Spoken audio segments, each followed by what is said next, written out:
Nous sommes le 7 décembre et nous allons parler aujourd'hui du film Rise of the Guardians qui a été réalisé en 2012 par Peter Ramsey. C'est un film que j'ai fortement, agréablement été surpris par, mais j'ai entendu parler après avoir lu sur le film qu'il n'a pas fait tant au box-office de DreamWorks qu'il leur a fait perdre beaucoup d'argent. Ça n'a pas été un succès autant qu'il voulait. Et peut-être que vous n'avez justement pas entendu parler de ce film-là. À cause de ça, peut-être qu'il n'a pas été assez promu avec le temps. C'est pas comme un niveau de d'autres DreamWorks, si on parle justement de How to Train Your Dragon, par exemple. Mais sans plus, c'est un film de Noël. De quoi ça parle? Ça parle de 4 gardiens qui se mettent ensemble pour une menace commune qui est la peur. La peur et / les cauchemars, que quelqu'un veut vraiment se faire connaître parce que les enfants, ils voulaient pas avoir de cauchemars, ils voulaient pas avoir peur, donc lui, il se sentait délaissé, cette créature-là, donc elle a voulu se venger en essayant de capturer toutes les fées des dents, parce que voici les 4 gardiens du film. Il y a Jack Frost qui est maître de tout ce qui est neige, blizzard, glace et tout cela. Tu as North qui est basé sur le Père Noël, la légende du Père Noël, la Fée des Dents, ainsi que l'homme sable ou le marchand de sable. Voilà. Et aussi le Easter Bunny, évidemment, faut pas oublier le lapin de Pâques. Donc, c'est toutes des croyances des enfants qui se réunissent ensemble pour pouvoir contrer les attaques de fear ou cauchemar. Déjà, premier critère, est-ce que c'est un film que tu peux voir en famille? Absolument. C'est un film, je pense, qui peut s'écouter facilement avec la famille. C'est facile à comprendre et tout cela. Donc, on peut facilement leur donner cela en ligne de compte. Après, c'est un film qui, comme vous avez pu voir, va quand même soulever des questions intéressantes. Une citation qui me rappelle bien de ce film, c'est Jack Frost qui dit au Père Noël: « Comment je peux apprendre à me connaître si je ne sais pas qui je suis dans le passé? Si je ne connais pas mon passé, comment je peux connaître mon présent pour pouvoir améliorer mon futur? » Bon, je sais que c'est pas bien traduit de l'anglais, mais vous comprenez ce que le personnage veut dire. Ça m'a frappé. Donc, je pense vraiment que ça vaut le coup.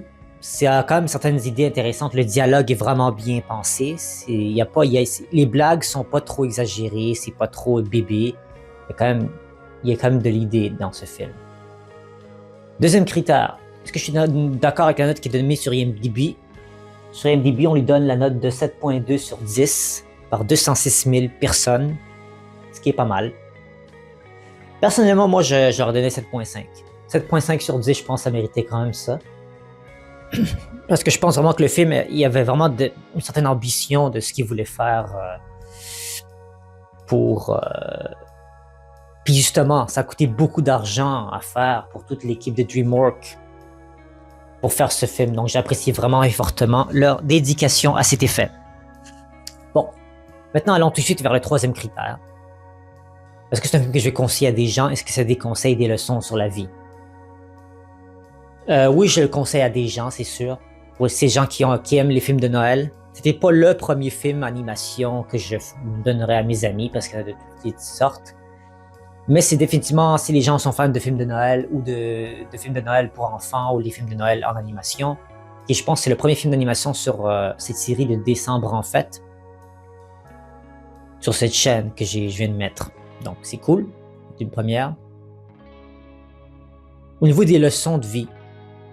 Les leçons de vie, c'est là que je suis un petit peu mitigé sur le vilain. Pourquoi il faut que ce soit la peur qui soit un vilain? Des fois, on a besoin de la peur. On a besoin d'avoir peur, d'être prudent. C'est partie de la vie. Vous vous souvenez dans le deuxième film de Vice Versa, Inside Out, quand la jeune fille dans laquelle le corps est contrôlé, elle était à l'adolescence et là, le stress était arrivé. Au début, le stress était vu comme une menace parce qu'il changeait un petit peu tous les algorithmes des autres émotions traditionnelles qu'ils avaient. Et après, toutes les émotions se sont ralliées ensemble. Désolé si je vous spoil le deuxième film d'Inside Out, mais vous comprenez ce que je veux dire. On a besoin du stress. Ils ont pu travailler ensemble. Des fois, on a besoin d'être heureux, d'être dégoûté, d'être apeuré.